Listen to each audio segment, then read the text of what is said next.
ونعوذ بالله من شرور أنفسنا ومن سيئات أعمالنا من يهده الله فلا مضل له ومن يضلله فلا هادي له ونشهد أن لا إله إلا الله وحده لا شريك له ونشهد أن سيدنا ونبينا ومولانا محمدا عبده ورسوله أما بعد فقد قال الله تبارك وتعالى أعوذ بالله من الشيطان الرجيم بسم الله الرحمن الرحيم إن الذين قالوا ربنا الله ثم استقاموا فلا خوف عليهم ولا هم يحزنون أولئك أصحاب الجنة خالدين فيها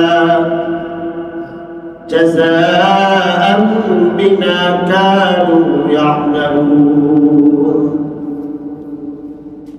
وعن أنس بن مالك رضي الله تعالى عنه قال كان رسول الله صلى الله عليه وسلم يكثر أن يقول يا مثبت القلوب ثبت قلبي على دينك قلت يا رسول الله آمنا بك وبما جئت به فهل تخاف علينا قال إن القلوب بين أصبعين من أصابع الله يقلبهم الله بما شاء أو كما قال عليه الصلاة والسلام صدق الله العلي العظيم وصدق رسوله النبي الكريم ونحن على ذلك من الشاهدين والشاكرين والحمد لله رب العالمين الحمد لله الله رب العالمين رسول خالد وشكري আদায় করি যে রব্বুল আলামিন আমাদেরকে মাহে রমজানের দীর্ঘ এক মাস রমজানের রোজা রাখার পরে পবিত্র মাসগুলোর মধ্যে একটি শাওয়াল মাসে আল্লাহ রাব্বুল আলামিনের ঘর মসজিদে আসার বসার তৌফিক দান করেছেন। এজন্য আমরা অন্তরের অন্তরস্থল থেকে কালিমাতুশ শুকরিয়া আদায় করি আলহামদুলিল্লাহ। যে মাস এখন চলছে এই মাসগুলো শাওয়াল মাস, হজের মাসগুলোর অন্তর্ভুক্ত একটি মাস। হাদিসের মধ্যে রাসূল সাল্লাল্লাহু আলাইহি ওয়াসাল্লাম হজের মাস তিনটির কথা বলেছেন। এক হলো শাওয়াল, দ্বিতীয় নম্বর যুলকাদা, তৃতীয় নম্বর যুলহিজ্জা। এই তিন মাসকে হজের মাস বলা হয়েছে। আর এই মাসগুলো অত্যন্ত গুরুত্বপূর্ণ মাস। এরকম একটা গুরুত্বপূর্ণ মাসেও আল্লাহ তাআলা আমাদেরকে ঈদের আনন্দ উদযাপন করার পরে আল্লাহ তাআলার ঘরে আসার তৌফিক দান করেছেন। এটা আল্লাহ তাআলার বড় নিয়ামত। মাহে রমজানে আমরা দীর্ঘ এক মাস পর্যন্ত ইবাদত বন্দেগী করেছি, নফল নামাজ আদায় করেছি, রমজানের রোজা রেখেছি, তারাবির নামাজ পড়েছি। যে আমলের উপর আমাদের পাবন্দি ছিল আমরা গুনাহ থেকে বিরত থাকার চেষ্টা করেছি। নেক আমল যখন শুরু করা হয় এই কাজটা শেষ করা। মুমিনের কোনো ছুটি, কোনো ইমানদারের কোনো ছুটি নেই। এরকম ইসলাম ধর্ম গ্রহণ করার পর থেকে আজ পর্যন্ত এবং কিয়ামত পর্যন্ত অথবা আপনার মৃত্যু পর্যন্ত একজন ইমানদারের কোনোদিন এক মুহূর্তের জন্য সে নামাজ থেকে বিরত থাকবে এই সুযোগটা নেই। মুমিনের একমাত্র ছুটির দিন হলো যেদিন সে ইন্তেকাল করবে, ওই দিন তার ছুটি। তার আগ পর্যন্ত প্রত্যেকটা মুহূর্ত, প্রত্যেকটা সময় তাকে ইবাদত বন্দেগী করতেই হবে, নেক আমল করতেই হবে। এজন্য মাহে রমজানে যেরকম আমরা ইবাদত করেছি, এই ইবাদতের উপর পাবন্দির সাথে আগামী 1 বছরের জন্য এভাবে ইবাদত করার প্রস্তুতি নাও। তথা যে ইবাদত ধারাবাহিকভাবে করে আসছি, এটা এখনো ওইভাবে করা, এটাকে বলা হয় ইস্তেকামত। ইস্তেকামত শব্দের অর্থ হলো অটল অবিচল থাকা। চাই সেটা নেক আমল হতে পারে, নেক ইবাদত বন্দেগী হতে পারে। কোথাও আমি কাজ করি, ওই কাজটাকে ধারাবাহিকভাবে রাখা, এটাকে ইস্তেকামত বলা হয়। আর দ্বীনের উপর অটল অবিচল থাকাটাকে ইস্তেকামতে দ্বীন বলা হয়। কোরআনে কারীমে আল্লাহ রাব্বুল আলামিন সূরা আহকাফের মধ্যে আয়াত নাযিল করে বলেছেন, নবীজি হাদিসের মধ্যে বলেন, কুল আমানতু বিল্লাহি সুম্মা ইসতাকিম, ঈমান আনয়ন করো এবং ঈমানের উপর অটল অবিচল থাকো। তথা ঈমানের উপর ইস্তেকামত তৈরি করে রাখো। এই ইস্তেকামতে দ্বীনের গুরুত্ব কি? ইস্তেকামতে দ্বীন আমাদের মধ্যে কিভাবে আসবে, তার জন্য করণীয় কি? আর ইস্তেকামতে দ্বীন যদি আমাদের মধ্যে থাকে তাহলে উপকার কি? এই 3টা বিষয় নিয়ে আজকে আমরা আলোচনা করব।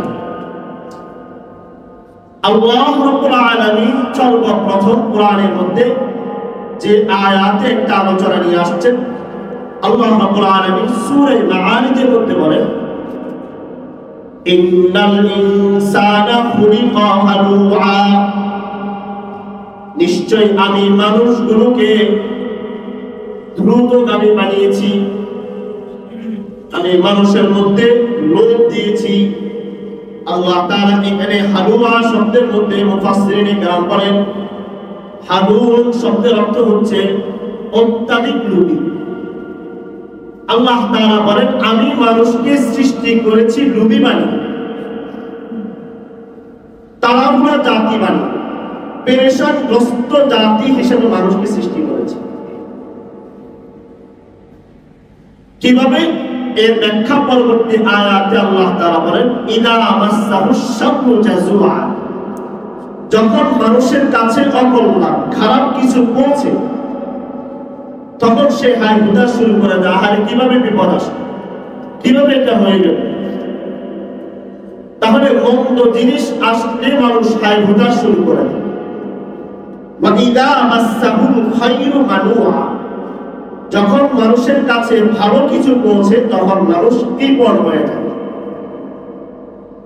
উদাহরণস্বরূপ, আপনার কাছে এখন টাকা নেই, আরেকজন মসজিদে 10,000 টাকা দান করেছেন, আপনি মনে মনে করেন যে এর মতো ব্যক্তি 10,000 টাকা দিছে, বুঝে চাইলে তো মসজিদে 1-2 লাখ টাকা এই লোকটাই দিতে পারে। পরিবারে একজন ভাই বড় ধনী লোক, তো অন্যান্য সবার একটা আশা হলো আমার এই বড় ভাই যদি চাইলে 2-3টা পরিবার নিজে চালাতে পারে, কিন্তু আত্মীয় স্বজনকে 5-10,000 টাকা দেয়, ভিক্ষা দেবে। আর আমি যদি আল্লাহ আমারও দিত তাহলে আমি সব দিয়ে দিতাম। আল্লাহ তাআলা বলেন, ইদা মাসাহুল খায়রু মানুআ, যখন তার কাছে টাকা পয়সা আসে তখন সে কৃপণ হয়ে যায়। আর যখন অকল্যাণ পৌঁছে যায় তখন বলে, হাই হুতাশ শুরু করে দেয়, আহারে কি হলো, কেমনে এই বিপদটা চলে আসে। তো তো আল্লাহ তাআলা মানুষকে একটা নবী জাতি বানিয়েছেন, মানুষকে হাই হুতাশ ওয়ালা জাতি বানিয়েছেন। মানুষের ভিতরে আল্লাহ তাআলা লোভ জিনিসটা দিয়ে দিয়েছেন, চাই সেটা দুনিয়ার লোভ হতে পারে, ক্ষমতার লোভ হতে পারে, অর্থ সম্পদের লোভ হতে পারে, নেতৃত্বের লোভ হতে পারে। এই যে তিনটা কথা আল্লাহ তাআলা বলছেন, মানুষকে আমি একটা নবী জাতি বানিয়েছি, তাদেরকে লোভ তাদের ভিতরে আসে, এটা সৃষ্টিগত ভাবে। দ্বিতীয় নাম্বার, যখন কল্যাণ পৌঁছে কৃপণ হয়ে যায়, অকল্যাণ পৌঁছলে সে হাইটা শুরু করে। এখন এই তিনটা কাজ যার ভিতরে আছে সে অবশ্যই নবী হবে। কিন্তু আল্লাহ তাআলা বলেন ইল্লাল মুসাল্লিন আল্লাযীনা হুম আলা সালাতিহিম দাঈমুন, কিন্তু যারা নামাজ আদায় করে, যারা নামাজের ভিতরে দায়ীভাবে নিয়মিত নামাজ আদায় করে, এদের ভিতরে এই দুটা কাজ থাকবে না। কল্যাণ আসলে তারা আল্লাহ তাআলা শুকরিয়া আদায় করবে, কৃপণ হবে না। আর যখন অকল্যাণ পৌঁছে তখনও ধৈর্য ধারণ করবে যে আল্লাহ তাআলা আমাকে পরীক্ষা করতেছে। এই আয়াতে আল্লাহ তাআলা যে জিনিসটা বুঝিয়েছেন, ইল্লাল মুসাল্লিন আল্লাযীনা হুম আলা সালাতিহিম দাঈমুন, যারা দায়ীভাবে নিয়মিতভাবে নামাজ আদায় করে, সপ্তাহে একদিন না, প্রত্যেক দিন নামাজ আদায় করে, 5 ওয়াক্ত নামাজ আদায় করে, আল্লাহ তাআলা বলেন এদের ভিতরে লোভ থাকবে না, এদের ভিতরে দুনিয়ার লোভ থাকবে না। এদের কাছে কল্যাণ আসলে এরা ধৈর্য ধারণ করবে, শুকরিয়া আদায় করবে। অকল্যাণ আসলে আল্লাহ তাআলার উপর ধৈর্য ধারণ করবে, অভিযোগ করবে। এই দায়ীভাবে ইস্তেকামত জিনিসটা আল্লাহ তাআলা এই আয়াতে বুঝিয়ে দিলেন। যদি আমরা নামাজের মধ্যে, ইবাদতের মধ্যে ইস্তেকামত না থাকে, অটল অবিচল থাকা অভ্যাস না থাকে, তো একটা সময় দেখা যাবে আস্তে আস্তে আমরা দিন থেকে সরে যাচ্ছি। কিভাবে? একজন মানুষ 5 ওয়াক্ত নামাজ আদায় করে, চিন্তা করলো যে 5 ওয়াক্ত নামাজ তো আদায় করি, আজকে শরীরটা ভালো না, নামাজটা ঘরে পড়ে। এই যে তার ভিতরে আস্তে আস্তে পিছ পা হয়ে যাওয়ার অভ্যাস চলে আসতেছে। পরের দিন চিন্তা করবে সময়টা এখনো আছে, কাজা পড়ে নিব। দ্বিতীয়বার বলবে আরেকটু সময় যাক, তারপরে নামাজটা আদায় করবে। আস্তে আস্তে সে দিন থেকে সরতে সরতে এক পর্যায়ে যাবে, দেখা যাবে সে কাফের পর্যন্ত হয়ে গিয়েছে। অনেক সময় অনেক কর্মীদেরকেও আপনি দেখবেন, অনেক ছেলে সন্তান যুবক থাকবে, অথবা আগে অনেক ভালো ছিল, এখন তাকে মসজিদের ধারপ্রান্ত দেখা যায় না, এখন নামাজ আর আদব কায়দাও তার ভিতরে নেই। তো ইস্তেকামতের দিন যার মধ্যে নাই, দিনের অটল অবিচল থাকার অভ্যাস যার ভিতরে নাই, সে আস্তে আস্তে দিন থেকে সরে যায়। এজন্য রাসূল সাল্লাল্লাহু আলাইহি ওয়াসাল্লাম হাদিসের মধ্যে বলেন, আহাব্বুল আ'মাল ইলাল্লাহ আদওয়ামুহা ওয়া ইন ক্বাল্লা, সবচেয়ে প্রিয় আমল হলো আল্লাহ তাআলার কাছে যে আমল অল্প অল্প করা হয় কিন্তু ধারাবাহিকভাবে করা হয়। আপনি একদিনে 10 ওয়াক্ত 5 ওয়াক্ত নামাজ আদায় করলেন, 10 টাকার তাহাজ্জুদ নামাজ পড়ে ফেললেন, দ্বিতীয় দিন আর নাই। একদিনে আপনি দান সদকা সব করে ফেললেন, এর পরবর্তীতে আর আপনার খোঁজ খবর নেই। নবীজি বলেন অল্প অল্প আমল করো, অল্প অল্প আমাল করো, অল্প অল্প কাজ করো, এটা ধারাবাহিকভাবে করো, এটা আল্লাহ তাআলার কাছে প্রিয়। আখলিস দীনাকা ইয়াকফিকাল আমালুল কলিল, খালিস নিয়তে অল্প কাজ করা, এটাই আল্লাহ তাআলা নাজাতের জরিয়া বানায়। তো যে নেক আমলগুলো মাহে রমজানে আমরা করেছি, এই রমজানের আমাল, উদাহরণস্বরূপ আপনি তাহাজ্জুদ নামাজ পড়েছেন, দিনের মধ্যে 2 রাকাত নফল নামাজ পড়েছেন, এই আমলটা এখনো ধারাবাহিকভাবে করা, তাহলে নেক আমল অল্প অল্প হোক, একদম বেশি নামাজ আদায় করতে হবে না। আওয়ামী তাহাজ্জুদ নামাজ, ইশরাকের নামাজ আপনি হঠাৎ করে জজবা আসছে সব করতেছেন, 2 দিন পর খবর নেই। নবীজি বলেন এরকম দরকার নাই, অল্প অল্প আমল করো, খালিস নিয়তে আমল করো। তো এই জন্য ইস্তেকামাতে দ্বীনের জন্য করণীয় হলো তিনটা করণীয়। এক নাম্বার, নিজের নিয়তকে সঠিক রাখা, যে আমি প্রত্যেক দিন অল্প অল্প আমল করব, 5 ওয়াক্ত নামাজ জামাতের সহিত আদায় করব, এটাই আমার নিয়ত, আর কোনো কিছু করব না। বুখারী শরীফের সর্বপ্রথম হাদিস, হযরত আলকামা ইবনে আবি ওয়াক্কাস আল-লাইসি রাহিমাহুল্লাহ তিনি বলেন, ওমর ফারুক রাদিয়াল্লাহু তাআলা মিম্বারে দাঁড়িয়ে বললেন, সামিআতু রাসূলুল্লাহ সাল্লাল্লাহু আলাইহি ওয়াসাল্লাম ইয়াকুল ইন্নামাল আ'মালু বিন্নিয়াত ওয়া ইন্নামা লিইমরিইন মা নাওয়া ফামান কানা হিজরাতুহু ইলা দুনিয়া ইউসিবুহা আও ইলা ইমরাআতিন ইয়ানকিহুহা ফাহিজরাতুহু ইলা মা হাজারা ইলাইহি। ওমর ইবনে খাত্তাব বলেন, আমি নবীজিকে এই কথা বলতে শুনেছি, প্রত্যেকটা কাজ এটা সওয়াব তখন হবে যখন তার মধ্যে নিয়ত থাকবে। একজন মানুষ এখান থেকে হিজরত করতেছে, সফর করতেছে দূরে, তার উদ্দেশ্য হলো দুনিয়া অর্জন করবে অথবা কোনো গুনাহের কাজ করবে, তাহলে এখান থেকে যাওয়ার পর থেকে রওনা হওয়ার সাথে সাথে তার আমলনামার মধ্যে গুনাহ লিপিবদ্ধ হতে থাকে। যে যে নিয়তে কাজ করবে সে ওই নিয়ত অনুযায়ী সওয়াব পাবে। যদি গুনাহের কাজ করে তাহলে গুনাহ তার আমলনামার মধ্যে লিপিবদ্ধ হবে। তো এই জন্য কাজ করার ক্ষেত্রে দৃঢ় প্রতিজ্ঞা করা যে আমি নেক কাজ করব, সঠিক কাজ করব, মানুষের জন্য কাজ করব, দ্বীনের জন্য কাজ করব। নিয়ত যখন সঠিক হয়ে যাবে তখন দুনিয়ার হাজার মানুষ আপনার যদি চেষ্টা করে আপনাকে কোনোভাবে সরিয়ে দিতে, নেক আমল থেকে বিরত রাখতে, তাহলেও কোনোদিন সম্ভব হবে না। আপনি দাড়ি রাখা শুরু করলেন, নিয়ত করলেন এখন থেকে দাড়ি রাখবেন, আপনি নিয়ত করলেন এখন থেকে আর সিগারেট খাবো না, আপনি নিয়ত করলেন যে হজ করে ইসলাম অনুযায়ী নিজের জীবনকে বাস্তবায়ন করব, নিয়ত মনে মনে খালেস করেছেন। এখন একজন মানুষ দেখবে আপনাকে বলেন, আরে ভাই এত তাড়াতাড়ি বুড়ো হয়ে যেতেছেন, দাড়িটাই রাখিতে একবার বয়স্ক হয়ে যেতেছেন, দেখতে কেমন দেখা যায়। যুবক মানুষ দাড়িটাই আরো কয়দিন করে রাখবা, বিয়ে শাদী করছে মাত্র, এখন ছেলে মেয়ে হয় না, শ্বশুর বাড়ি যাবে, মানুষ দেখলে কি করবে?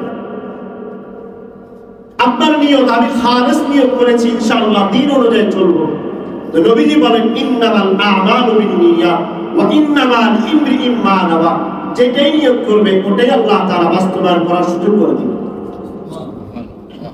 তো রমজান চলে যাওয়ার পর আমরা যদি নিয়ত করি যে ইনশাআল্লাহ মাহে রমজানে যেরকম গান বাজনার কাছেও ছিলাম না, ঘরে ঘরের টিভি বন্ধ ছিল, আমার সন্তানগুলোকে আমি বেপর্দায় বের করি নাই, আমি আমার নেক আমলগুলোকে অল্প অল্প হলেও করেছি, মাহে রমজানের পরও আমি করব। তখন নবী সাল্লাল্লাহু আলাইহি ওয়াসাল্লাম বুখারীর হাদিসের মধ্যে বলেন, ওয়ামান ইয়াস্তাগনি ইউগনিল্লাহ ওয়ামান ইয়াস্তাফিফ ইউইফাহুল্লাহ, যে আল্লাহ তাআলার কাছে যেমন চায় আল্লাহ তাআলা তার সাথে তেমন করেন। কেউ যদি চায় যে আমি দুনিয়ার মানুষের কাছে মুখাপিক্ষি হব না, কারো কাছে 2 টাকার জন্য হাত পাতবো না, আল্লাহ রাসূল বলেন ইউইফাহুল্লাহ ওয়ামান ইয়াস্তাগনি ইউগনিল্লাহ, আমি দুনিয়ার কোন প্রান্তরে কোন মানুষের কাছে হাত পাতবো না, কারো কাছে মুখাপিক্ষি হব না, একমাত্র আল্লাহ তাআলার কাছে চাই। আল্লাহ তাআলা বলেন আমি তাকে মুখাপিক্ষিতা দান করব। ওয়ামান ইয়াতাসাব্বার ইউসাব্বিরহুল্লাহ, কেউ যদি ধৈর্য ধারণ করে আল্লাহ তাআলা ধৈর্য ধারণ করার ক্ষমতা তার মধ্যে দিন। এই জন্য 1 নাম্বার ইস্তেকামাতে দ্বীনের জন্য খালেস নিয়ত করা, যে আমি আমার যা করব আল্লাহ তাআলা সন্তুষ্টির জন্য করব।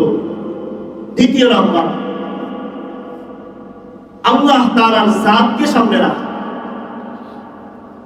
আল্লাহ তাআলার জাত, তার জাতকে সামনে রেখে আখিরাতের জন্য প্রস্তুতি নাও। একজন মানুষ আপনাকে বিভিন্নভাবে বলতেছেন, নামাজ আদায় করতেছেন, দ্বীন অনুযায়ী চলার চেষ্টা করতেছেন, নিজের সন্তানদেরকে, পরিবার, আত্মীয় স্বজনদেরকে দ্বীন অনুযায়ী চালানোর চেষ্টা করতেছেন। এখন আপনাকে অনেকভাবে বলবে যে আধুনিকতা বোঝো না, সামাজিকতা বোঝো না, পরিবার বোঝো না, এত তাড়াতাড়ি হুজুর হয়ে গেছো, এই যে আপনার ভিতরে আল্লাহ তাআলার জাত আপনার সামনে, আপনি আল্লাহ তাআলার সন্তুষ্টির জন্য আখিরাতের নিয়ে নেক আমল করার জন্য প্রস্তুতি নিচ্ছেন, তো আল্লাহ রাসূল সাল্লাল্লাহু আলাইহি ওয়াসাল্লাম বলেন যে যেরকম নিয়ত করে আল্লাহ তাআলা তাকে ওইভাবে চলার চেষ্টাও সুযোগ করে দেন। সূরা মাউনের মধ্যে আল্লাহ বলেন ফাওয়াইলুল লিল মুসাল্লিন আল্লাযীনা হুম আন সালাতিহিম সাহুন আল্লাযীনা হুম ইউরাউন। যারা দুনিয়ার মানুষকে দেখানোর জন্য নেক আমল করে আল্লাহ তাআলা তাদের জন্য ধ্বংস রেখে দিয়েছে।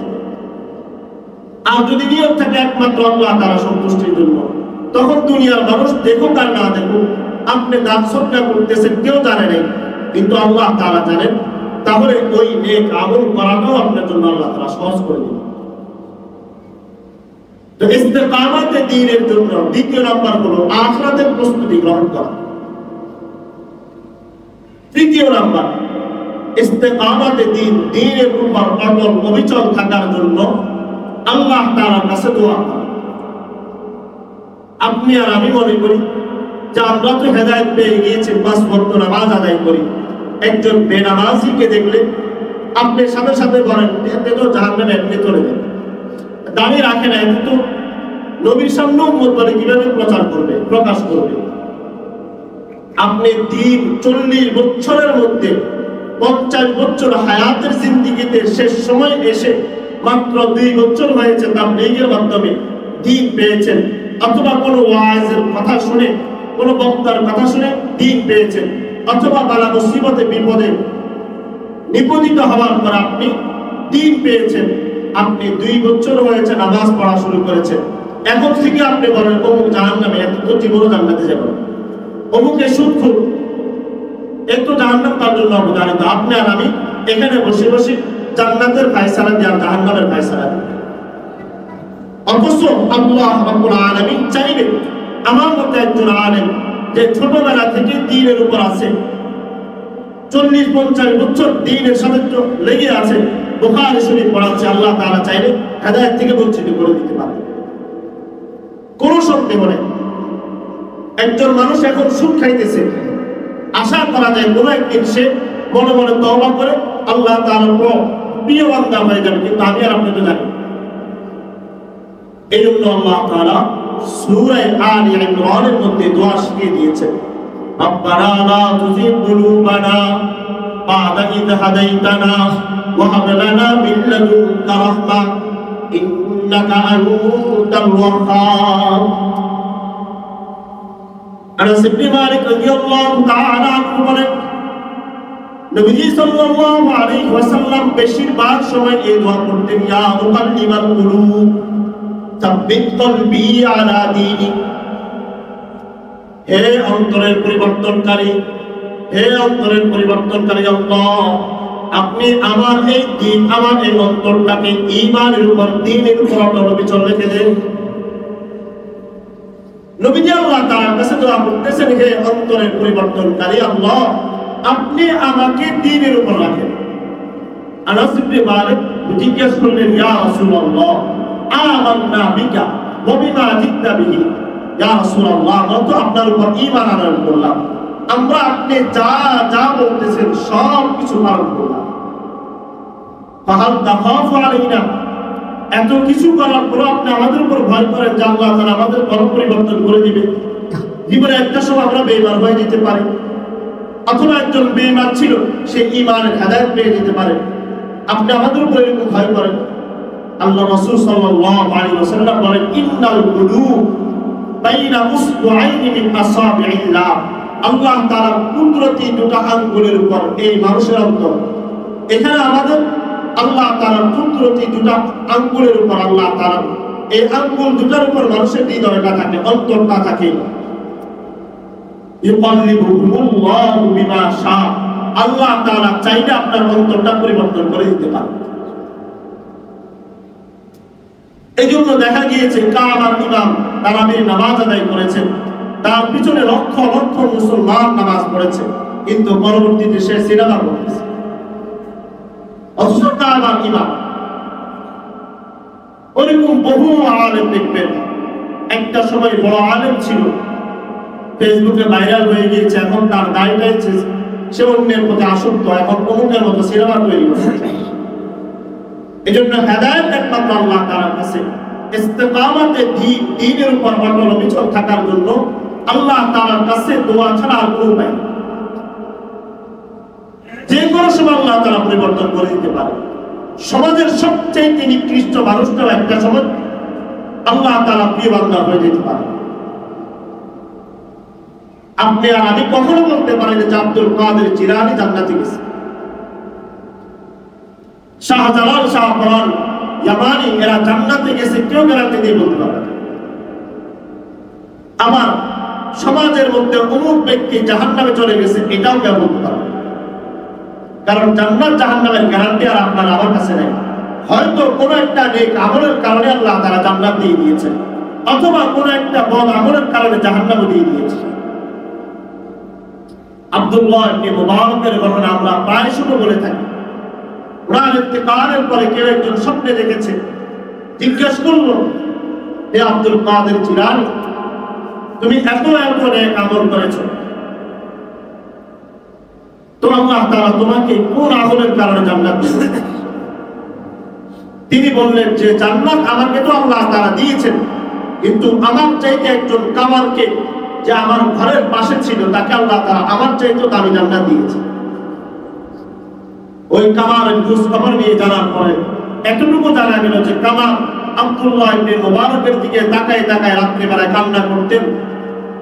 সারাদিন আগুনের মধ্যে কাজ করতে পারতেন না, রাত্রিবেলায় কাজ করতেন।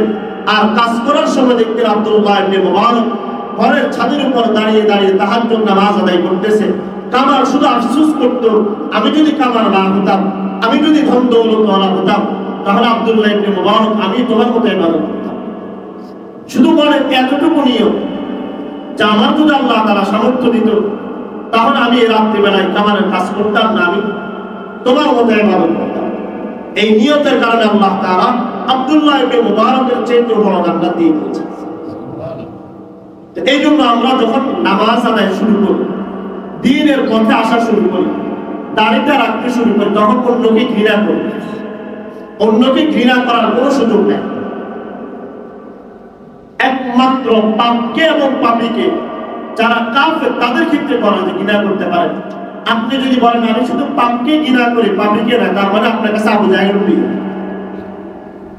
ঈমানদার ছাড়া, ঈমানদারের কোন একটা গুনাহের কাজ করে এটাকে ঘৃণা করতে পারেন, কিন্তু ঈমানদারকে আপনি ঘৃণা করতে পারেন। একজন মুমিনের দাম কাবার চাইতেও হাজার হাজার গুণ বেশি। হযরত ওমর ফারুক রাদিয়াল্লাহু তাআলা কাবার দিকে তাকায় তাকায় বলতেন, হে কাবা, তোর কোনো দাম নেই, তোকে একমাত্র আল্লাহ তাআলা দাম দিয়েছেন, এই জন্য তুই দামি। তোর কাছে সাদা লাল কালো গিলাফটা লাগাই দিয়েছে, এই জন্য তুই দামি। নতুবা একজন মুমিনের দাম তোর চাইতে হাজার গুণ বেশি। এখন আমি আর আপনি তো নিয়ে চলো, মুখে দেখলে এ তো নামাজে পড়ে না, রমজানের রোজায় রাখলো না, তো সমাজের মধ্যে সবচেয়ে নিকৃষ্ট লোক। আমরা ঘৃণা শুরু করে দিই, অথচ চিন্তা করে দেখেন 30 বছর চলে গিয়েছে, আপনি কোনোদিন নামাজও আদায় করেন না। 60-70 বছর আগে যখন আপনি চাকরিজীবী ছিলেন, আপনিও হাজার বার সুদ খেয়েছেন, আপনিও হাজার বার মিথ্যা কথা বলেছেন। এখন মাত্র 2 বছর হলো বা 3 বছর শুরু হলো, আপনি একটু নামাজ আদায় করেন। এই জন্য কারো জান্নাতে যাওয়ার গ্যারান্টিও আমরা দিতে পারি না, জাহান্নামে যাওয়ার গ্যারান্টিও দিতে পারি না। একজন মুমিন হিসাবে একজন মুমিনের প্রতি ভালো ধারণা রেখে বলা যে আল্লাহ তাআলা তাকে অবশ্যই জান্নাত দিবেন, এটা হলো মুমিনের নিয়ম। তো বলেছিলাম ইস্তেকামাতে দ্বীনের জন্য 3টা করণীয়: খালিস নিয়তে ইবাদত করা, আখিরাতের জন্য প্রস্তুতি গ্রহণ করা, 3য় নাম্বার আল্লাহ তাআলার কাছে দোয়া করা। ওয়াসাব্বিত আকদামানা, হে আল্লাহ আপনি আমাদের পাগুলোকে জমিনের উপর মজবুত করে দেন, ঈমানের উপর মজবুত করে দেন। নবীজি দোয়া শিখিয়ে দিয়েছেন, এই দোয়াটা বেশি বেশি পাঠ করা। ইয়া মুকাল্লিবাল কুলুব সাব্বিত কলবি আলা দীনিক, ইয়া মুসাররিফাল কুলুব সাররিফ আলা কলবি আলা তাআতিক। হে আল্লাহ আপনি আমাদের অন্তরটাকে ঈমানের উপর অটল রাখেন। এই দোয়াটা বেশি বেশি পাঠ করা। এবার আসে আমরা 3য় পয়েন্টে, ইস্তিকামাতে দ্বীন। দ্বীনের উপর যদি আমরা অটল অবিচল থাকি তাহলে কি ফায়দা হবে? সর্বপ্রথম ফায়দা হলো ইস্তেকামাতে দ্বীনের উপর কেউ যদি অটল অবিচল থাকে তাহলে সে পথ নষ্ট হয়ে যাওয়ার কোনো সম্ভাবনা নেই। নেক আমল করতেছেন ধারাবাহিকভাবে, আপনি সর্বপ্রথম ফজরের নামাজ আদায় করতেছেন, আল্লাহ তাআলার কাছে আলমে আরওয়াহের মধ্যে আপনি সাক্ষী দিয়ে এসেছেন। আল্লাহ তাআলা জিজ্ঞেস করেছেন মান রব্বুক, তোমাদের রবকে। আল্লাহ তাআলা জিজ্ঞেস করেছেন আলাস্তু বিরব্বিকুম, আমি কি তোমাদের রব নই? ওখানে আমরা সকলেই আল্লাহ তাআলাকে রব শব্দ বলে দিয়ে আসছে, হ্যাঁ অবশ্যই আপনি আমাদের রব। এখন আল্লাহ তাআলা আমাদেরকে নিয়ম দিয়ে দিলেন যে দুনিয়াতে যাওয়ার পরে যাতে করে আমরা যে আল্লাহ তাআলাকে রব বলেছি এটা যেন না ভুলতে পারি। আল্লাহ তাআলা আমাদেরকে নামাজের মধ্যে শিখিয়ে দিলেন। আমরা বললাম আলহামদুলিল্লাহি রাব্বিল আলামিন, জগতের প্রতিপালকের প্রশংসা। আপনি 4 রাকাত 2 রাকাত নামাজের মধ্যে 2 বার সূরা ফাতিহা পড়েন, সেখানেও সাক্ষী দিয়ে আসেন যে রব হলো আল্লাহ তাআলা। রুকুতে যাওয়ার পরে বলি সুবহানা রাব্বিয়াল আযীম, ওখানে আমরা খালিকাল আযীম বলি না, রাযিকাল আযীম বলি না, বলি রাব্বিয়াল আযীম। নিশ্চয় সুবহান পূর্ণ পবিত্র, রাব্বিয়াল আযীম যিনি সবচেয়ে বড় মহাপ্রতিপালক। এরপর আমরা আবার গিয়ে সেজদায় গিয়ে বলি সুবহান রাব্বিয়াল আ'লা। এখানেও কি আমরা রবকে পরিচয় দিই যে রব একমাত্র আল্লাহ, সবচেয়ে উঁচু ক্ষমতার অধিক, মহা ক্ষমতার অধিকারী হলো একমাত্র আল্লাহ। তো 5 ওয়াক্ত নামাজের মধ্যে সারা দিন আমরা এটাই বলি সুবহান রাব্বিয়াল আযীম, সুবহান রাব্বিয়াল আ'লা। ইন্তেকালের পরে আল্লাহ তাআলা এটা জিজ্ঞেস করে না যে তোমাদের স্রষ্টাকে, আল্লাহ তাআলা জিজ্ঞেস করেন মান রব্বুক। ফেরেশতারা জিজ্ঞেস করলো তোমাদের রবকে। ওই যে আমরা আলমে আরওয়াহের মধ্যে বলে আসছি, আল্লাহ তাআলা জিজ্ঞেস করছেন আলাস্তু বিরব্বিকুম। আমরা বলেছিলাম ক্বালু বালা, হ্যাঁ আপনি আমাদের রব। দুনিয়াতে আসার পরেও আমরা 5 ওয়াক্ত নামাজে আল্লাহ তাআলাকে রব বলে পরিচয় দিয়েছি। তো ইন্তেকালের পরে ফেরেশতারা যখন জিজ্ঞেস করে তখনও তারা জিজ্ঞেস করে মান রব্বুক, তোমাদের রবকে। তখন যদি ঈমানদার হই 5 ওয়াক্ত নামাজে রব বলে পরিচয় দিয়ে থাকি, আল্লাহ তাআলা অটোমেটিক ভাবে আমাদের এই মুখ থেকে চালু করে দিবেন রব্বি আল্লাহ। আপনি যদি 24 ঘন্টা মান রব্বুক রব্বি আল্লাহ, দীনিয়াল ইসলাম দীনিয়াল ইসলাম ওয়া নবিয়ুনা মুহাম্মদ সাল্লাল্লাহু আলাইহি ওয়াসাল্লাম সারা দিনও জপেন, কবরে যাওয়ার পরে এই মুখস্থ করে যাওয়ার কোনো ফায়দা হবে না। ফায়দা হবে যদি 5 ওয়াক্ত নামাজ আদায় করেন, দ্বীনের উপর অবিচল থাকেন, ইস্তেকামাতে দ্বীন আপনার মধ্যে থাকে। আপনি 5 ওয়াক্ত নামাজ, শুধু 5 ওয়াক্ত নামাজ আদায় করেন, নফল নামাজ পড়ার সুযোগ হয় না, বেশি বেশি দান সদকা করার সুযোগ হয় না, কিন্তু আপনি অল্প অল্প করে আমল করে যাচ্ছেন, শুধুমাত্র 5 ওয়াক্ত নামাজ আদায় করেছেন। ইনশাআল্লাহ ইন্তেকালের পরে, মারা যাওয়ার পরে ফেরেশতারা জিজ্ঞেস করতে দেরি হবে, মুখ থেকে বের হতে দেরি হবে। এই হলো ইস্তেকামাতে দ্বীন। কারোর মধ্যে যদি থাকে সে কোনোদিন পথ নষ্ট হয়ে যাওয়ার সম্ভাবনা নেই। কারণ দেখবেন কিছু মানুষ আছে ইস্তেকামাতে দ্বীনের মধ্যে দ্বিতীয় নাম্বার ফায়দা হলো কোন ব্যক্তি যদি তার ইস্তেকামাতে দ্বীন তার মধ্যে থাকে তাহলে তার দিলটা নরম থাকে। 5 ওয়াক্ত নামাজ আদায় করতেছেন, সব সময় আদায় করেন, দিল নরম থাকবে, দিল কখনো শক্ত হবে না। যারা হুটহাট করে নামাজ পড়ে, টানা কিছুদিন লাগাতার নামাজ পড়েছে, এই লোকটা যদি নামাজ থেকে একবার বের হয়ে যায়, রোজা রাখা একবার বন্ধ করে, এবার আপনি 1000 চেষ্টা করলে আনতে পারবেন। একজন বেনামাজি নামাজ আদায় করে না, আপনি গিয়ে দ্বীনের কিছু কথা বললে এই লোকটা এখানে মসজিদে চলে আসে। পক্ষান্তরে একটা লোক আগে নামাজ আদায় করত, এখন আপনি গিয়ে বললে এই লোকটা নামাজ আসবে না। কারণ আল্লাহ তাআলা ইস্তেকামাতে দ্বীন তার মধ্যে না থাকার কারণে, অটল অবিচল থাকার গুণটা না থাকার কারণে তার ভিতরে অলসতা চলে আসে, তার ভিতরে অন্তরটা শক্ত হয়ে যায়, যার কারণে আপনি দেখবেন কেউ যদি বিশুদ্ধ পানি পান করে অভ্যস্ত থাকে, তাহলে সামান্য খাবার যদি পানির মধ্যে ময়লা দেখে আলোটা পান করে, তার প্যানে ব্যথা শুরু হয়। এই যে রাস্তার ভিতরে হাজার মানুষ চলতেছে, একটা ধনী ঘরের সন্তান যে সবসময় এসির মধ্যে থাকে, এই ছেলেরা যখন রাস্তার মধ্যে যায়, ধুলাবালি নাকে আসে, তার সাথে সাথে হাসি দেওয়া শুরু হয়, সর্দি শুরু হয়, বিভিন্ন রোগ ব্যাধি শুরু হয়। আর পক্ষান্তরে যে সন্তানটা সব সময় এই ডাস্টবিনে তার চলাফেরা, এখানে তার রাস্তাঘাটে চলাফেরা, তার কোনো সমস্যা হয়, কারণ সে সবসময় এই ধুলাবালিতে অভ্যস্ত। আর যে সবসময় পিওর জায়গা থাকতে থাকতে অভ্যস্ত, তার জন্য এই সমস্ত জায়গাটা ক্ষতিকর হয়। তো দিনের উপর যারা সব সময় চলে, এদের চলতে আর কষ্ট হয় না, এদের অন্তর নরম থাকে, এদের ভিতরে নেক আমল করার কারণে অহংকার আসে। আর যারা হঠাৎ করে কোনো একটা ভালো কাজ করতে যায় বা হঠাৎ করে ভালো কাজ করেছে, এরা পরবর্তীতে দিনের উপর থাকতে পারে। এই জন্য চেষ্টা করা, যতটুকু দিন আমরা জেনেছি, ওই দিনের কাজটা নেক আমল জেনেছি। প্রত্যেক দিন কত আমলের কথা বলা হয়, আপনি শুধু একটা আমল করতেছেন, যার সবসময় অন্তত একটা আমল করি, এই নেক আমলের কারণে আল্লাহ তাআলা জান্নাত দিয়ে দিতে পারে। একটা সুন্নতকে আপনি ধরেছেন, আপনি চলার পথে শুধু মেসওয়াকের ফজিলত সম্পর্কে জেনেছেন, জানার পর থেকে সব সময় নেক আমল করেন। সাহাবায়ে কেরাম রাসূলের কাছে এসে প্রায় সময় জিজ্ঞেস করতেন, ইয়া রাসূলুল্লাহ, আমাদেরকে শুধু একটা নেক আমলের কথা বলেন, যেটা করলে আমরা জান্নাতে চলে যাব। তো নবীজি বললেন 5 ওয়াক্ত নামাজ আদায়। কাউকে বলেছেন মায়ের খেদমত করো, কাউকে বলেছে জিহাদ করো। একটা নেক আমলের কথা, ইদখিলুনিল জান্নাহ ওয়া ইবাঈদুনি আনিন নার, নেক আমল করো আর আল্লাহ তাআলার কাছে দোয়া করো। কাউকে একটা ছোট্ট আমলের কথা বলে দিয়েছেন, বলো সুবহানাল্লাহ, শুধু সারাদিন সুবহানাল্লাহ করো। তো যে নেক আমলের কথা আমরা শুনবো, ওই নেক আমলটা ধারাবাহিকভাবে করার চেষ্টা করো, তাহলে ইনশাআল্লাহ পথ নষ্ট হয়ে যাওয়ার সম্ভাবনা নেই।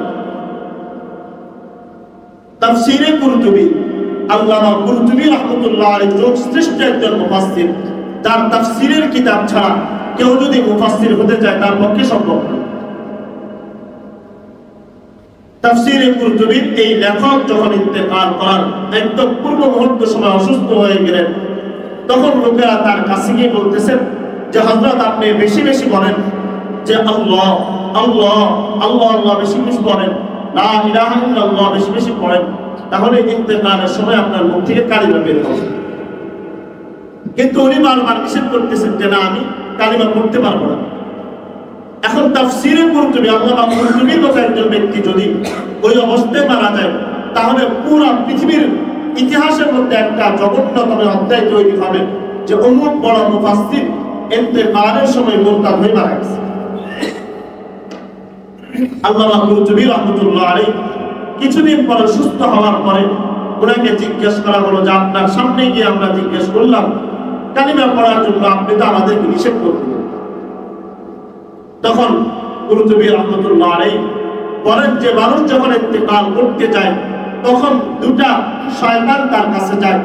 একটা শয়তান গিয়ে তাকে ইহুদি ধর্মের প্রত্যেকটা ভালো কাজ, কল্যাণময় কাজ, তাদের প্রশংসিত কাজগুলো, তাদের প্রশংসিত অধ্যায়গুলো ওই ব্যক্তির সামনে তুলে ধরে আর বলে, সারা জীবন তো ইসলাম ধর্ম গ্রহণ করেছ, ইসলাম অনুযায়ী মেনেছ, আসলে মূলত একমাত্র খারেজ ধর্ম হলো ইহুদি ধর্ম, এটাকে গ্রহণ কর।